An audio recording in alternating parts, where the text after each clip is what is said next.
থাকিব, মৰেটৰিয়াম পাম নেকি, বেংক সম্পৰ্কে শিৱসাগৰ আৰু চৰাইদেউ ৰাইজৰ উপকাৰ হোৱাকৈ বেংক সম্পৰ্কীয় কেইবাটাও ঘোষণা আপোনালোকৰ সন্মুখত ৰাখিবলৈ চেষ্টা কৰিম। তাৰ আগতে অকণমান সময় লৈছো মই শেহতীয়া বান পৰিস্থিতিৰ বিষয়ে। আমি ইতিমধ্যে আলোচনা কৰিছো যে যোৰহাট, শিৱসাগৰ, চৰাইদেউ আৰু গোলাঘাট জিলাৰ বান পৰিস্থিতিৰ বিষয়ে। 19টা ৰেভিনিউ সাৰ্কেল এফেক্টেড হৈছে, 1131খন গাঁও এফেক্টেড হৈছে, 9,96,066 গৰাকী ব্যক্তি এই বানৰ দ্বাৰা আক্ৰান্ত হৈছে।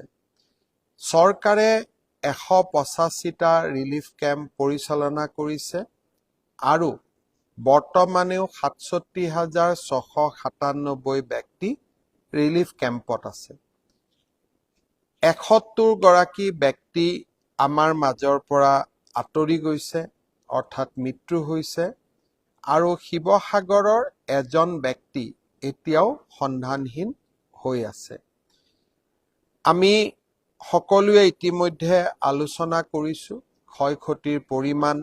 397টা অংগনবাদী চেণ্টাৰ ক্ষতিগ্ৰস্ত হৈছে, 598খন বিদ্যালয় ক্ষতিগ্ৰস্ত হৈছে আৰু কেইবাটাও চৰকাৰী ইনফ্ৰাষ্ট্ৰাকচাৰ এই বান পৰিস্থিতিৰ ফলত ক্ষতিগ্ৰস্ত হৈছে আৰু ৰাইজে তাক দেখাও পাইছে। বৰ্তমানলৈকে আমি চৰকাৰৰ ফালৰ পৰা ৰাইজক সহায় কৰাৰ প্ৰচেষ্টা চলাই আছো আৰু বিভিন্ন NGO জনহিতৈষী সংগঠনেও বান সাহায্য অব্যাহত ৰাখিছে। চৰকাৰৰ ফালৰ পৰা এতিয়ালৈ 19,469 কুইণ্টল চাউল, 3,622 কুইণ্টল দালি আৰু 84,000 লিটাৰ মিঠাতেলকে ধৰি বিভিন্ন সহায় আমি ৰাইজলৈ আগবঢ়াইছো। মই যোৱা ফেচবুক লাইভত আলোচনা কৰিছিলো যে এতিয়া আমি কিট এটা বনাই য'ত নেকি 8 কেজি চাউল, আমাৰ 4 কেজি দালি, 1 লিটাৰ মিঠাতেল থাকিব। এই ধৰণে এতিয়া আমি 1 কেজি 2 কেজিকৈ ৰিলিফ নিদি প্ৰতিটো পৰিয়ালক এটা কিট তুলি দিয়াৰ ব্যৱস্থা কৰিছো আৰু সেই অনুসাৰে আমি এতিয়ালৈকে আমাৰ শিৱসাগৰ জিলাত 2,37,513টা কিট আমি পঠিয়াব পাৰিছো আৰু চৰাইদেউ জিলাত আমি 63,000 কিট আমি ইতিমধ্যে প্ৰেৰণ কৰিছো। গতিকে মই এটা কথাত আশ্বস্ত হ'ব পাৰো যে আমাৰ চাউল, দালি বা মিঠাতেল আদিৰ যি আমি ৰাইজলৈকে আগবঢ়াইছো সি অন্তত ৰাইজৰ প্ৰয়োজন এতিয়া জোৰাতাপলি মাৰিব পৰা হৈছেগৈ আৰু ভৱিষ্যতেও এই সাহায্য অভিযান আমি অব্যাহত ৰাখিম। ইতিমধ্যে যোৱা ফেচবুক লাইভত মই কেইটামান ঘোষণা উল্লেখ কৰিছিলো যে প্ৰতিটো অৰুণোদয় হিতাধিকাৰী পৰিয়ালক আমি 2,500কৈ এইবাৰৰ কিস্তি প্ৰদান কৰিম।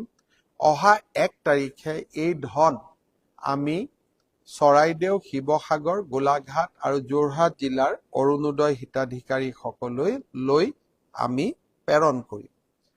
দ্বিতীয়তে মই ঘোষণা কৰিছিলো যে প্ৰতিটো ফ্লাড এফেক্টেড পৰিয়ালক আমি এককালীন অন্তৰ্বৰ্তীকালীন অৰ্থাৎ তৎকালীন সহায় হিচাপে আমি 15,000কৈ টকা দিম।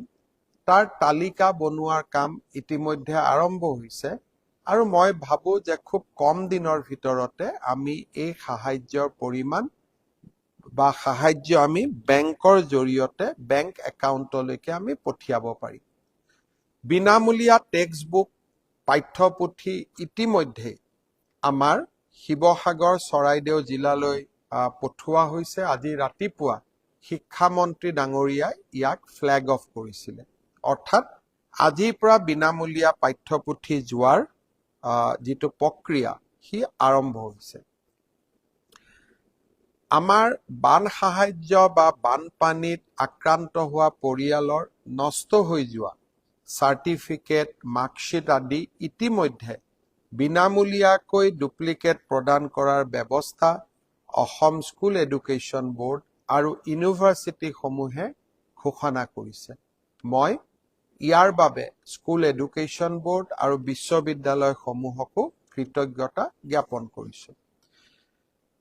ইউনিফৰ্মৰ পুঁজি আমি খুব সোনকালে পঠিয়াবৰ বাবে চেষ্টা কৰিম, যাতে ক শ্ৰেণীৰ পৰা অষ্টমমান শ্ৰেণীলৈ ছাত্ৰ ছাত্ৰীসকলে আকৌ বিনামূলীয়া ইউনিফৰ্ম পাব পাৰে। তালিকা বনোৱাৰ কাম চলি আছে। আৰু যিটো বুক গ্ৰাণ্ট হায়াৰ ছেকেণ্ডেৰীত পঢ়া ছাত্ৰৰ বাবে 1000 টকা, ছাত্ৰ ছাত্ৰীৰ বাবে ডিগ্ৰীত পঢ়া ছাত্ৰ ছাত্ৰীৰ বাবে 3000 টকা আৰু কলেজ বিশ্ববিদ্যালয়ত স্নাতকোত্তৰ শ্ৰেণী পঢ়ি থকা ছাত্ৰ ছাত্ৰীৰ বাবে 5000 টকা, তাৰো তালিকা মহাবিদ্যালয় বিদ্যালয়সমূহৰ সহযোগত ইতিমধ্যে নিৰ্মাণ বা ইতিমধ্যে প্ৰস্তুত কৰি থকা হৈছে। এতিয়া মই আজিৰ ফেচবুক লাইভত বেংকৰ ঋণ সম্পৰ্কত কেইটামান গুৰুত্বপূৰ্ণ ঘোষণা কৰিব খুজিছোঁ। কেন্দ্ৰীয় বিত্তমন্ত্ৰী নিৰ্মলা সীতাৰমণৰ লগত মোৰ আলোচনা হৈছিলে এই বিষয়বোৰ সম্পৰ্কত, আৰু তেখেতৰ লগত তেখেতে দিয়া পৰামৰ্শ মতে আজি মই ষ্টেট লেভেল বেংকিং কমিটি SLBCৰ বিশেষ বৈঠক এখন আহ্বান কৰিছিলোঁ। আৰু SLBCৰ বিশেষ বৈঠকত ৰিজাৰ্ভ বেংক অফ ইণ্ডিয়া, নাবাৰ্ডকে আদি কৰি সকলো বেংক উপস্থিত আছিলে। বেংকসমূহে মোক জনোৱা মতে শিৱসাগৰ আৰু চৰাইদেউ জিলা আৰু যোৰহাট আৰু গোলাঘাট জিলাত 3.18 লাখ এক্টিভ বেংক একাউণ্ট আছে আৰু বৰ্তমান আউটষ্টেণ্ডিং লোনৰ পৰিমাণ হৈছে 11,400 কোটি টকা। ইয়াত কৃষি ঋণো আছে, SHG আত্মসহায়ক গোটৰ মহিলাসকলৰ ঋণো আছে, MSME অৰ্থাৎ লঘু আৰু ক্ষুদ্ৰ উদ্যোগীৰো আছে, আৰু হাউচিং, পাৰ্চনেল লোন, গাড়ী লোন, ইয়াত সকলোবোৰ সমাহিত হৈ আছে। আজি আমি SLBCত কেইটামান সিদ্ধান্ত লৈছিলোঁ, যিকেইটা মই এটা এটাকৈ আপোনালোকক পঢ়ি দিব খোজো। প্ৰথম কথা, আমি ঋণ থকা ব্যক্তিসকললৈ এখন সকাহমূলক আঁচনি আজি আমি প্ৰস্তুত কৰিছোঁ। কিন্তু মই সবিনয়ে নিবেদন জনাম যে বেংকে এই সকাহ দিয়াৰ সময়ত সঁচা ডেমেজ হৈছে নে নাই বা বান আক্ৰান্ত হৈছে নে নাই তাক আকৌ এবাৰ পৰীক্ষা কৰিব। সেয়েহে যিসকল সদাশয় ব্যক্তি বান আক্ৰান্ত হোৱা নাই, তেওঁলোকে এই আজি মই ঘোষণা কৰিব খোজা আঁচনিখনৰ বাবে অপেক্ষা নকৰিব। আপোনালোকে নিৰ্ধাৰিত নিয়মত বেংক ইনষ্টলমেণ্ট দি থাকিব। কাৰণ আপোনালোকে যদি বেংক ইনষ্টলমেণ্ট নিদিয়ে আৰু পৰৱৰ্তী সময়ত যদি বেংকৰ দ্বাৰা পৰীক্ষাত এইটো প্ৰমাণিত হয় যে আপোনালোকৰ ঘৰ যদিও শিৱসাগৰ, চৰাইদেউ, যোৰহাট, গোলাঘাটত অৱস্থিত, কিন্তু বানপানীৰ দ্বাৰা ক্ষতিগ্ৰস্ত হোৱা নাই, তেনেহলে বেংকে এই সুবিধা নিদিব আৰু আপোনাৰ একাউণ্টটো নন পাৰফৰ্মিং এছেটলৈ ৰূপান্তৰ হ'ব।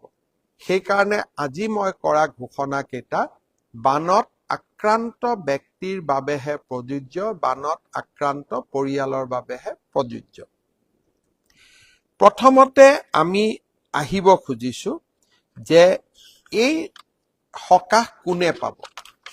যাৰ একাউণ্ট ষ্টেণ্ডাৰ্ড হৈ আছে, অৰ্থাৎ যাৰ একাউণ্ট NPA হোৱা নাছিলে 19 জুলাইৰ আগতে, তেওঁলোকে এই আঁচনিৰ সুবিধা পাব।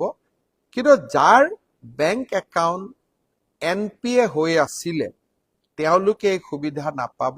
অৰ্থাৎ এই সুবিধা ষ্টেণ্ডাৰ্ড বেংক একাউণ্ট হোল্ডাৰ সকলৰ কাৰণেহে। এতিয়া মই প্ৰথম আহিব খুজিছো হাউচিং লোন, এডুকেশ্যন লোন আৰু কাৰ লোন, গৃহ ঋণ, শিক্ষামূলক ঋণ আৰু কাৰ লোন। এই তিনিওটা কেটেগৰীৰ বাবে আমি আপোনালোকৰ যিটো মৰেটৰিয়াম, যে লোন ঘূৰাই দিয়া যিটো প্ৰক্ৰিয়া, যাক আমি যেতিয়া আমি তাক সামূহিকভাৱে সকাহ দিওঁ তাক মৰেটৰিয়াম বুলি কোৱা হয়। অৰ্থাৎ হাউচিং লোন, এডুকেশ্যন লোন আৰু কাৰ লোনৰ ক্ষেত্ৰত আমি 6 মাহৰ বাবে মৰেটৰিয়াম ঘোষণা কৰিছো আজি আমাৰ SLBCত হোৱা সিদ্ধান্ত অনুসৰি। অৰ্থাৎ অহা 6 মাহলৈকে আপোনালোকে যিসকলৰ শিৱসাগৰ, চৰাইদেউ, গোলাঘাট আৰু যোৰহাট জিলাৰ যিসকল এফেক্টেড ফেমিলি, সেই এফেক্টেড ফেমিলিসকলে অহা 6 মাহৰ বাবে লোন ঘূৰাই দিব নালাগে, তেওঁলোকক আমি মৰেটৰিয়াম ঘোষণা কৰিছো। আকৌ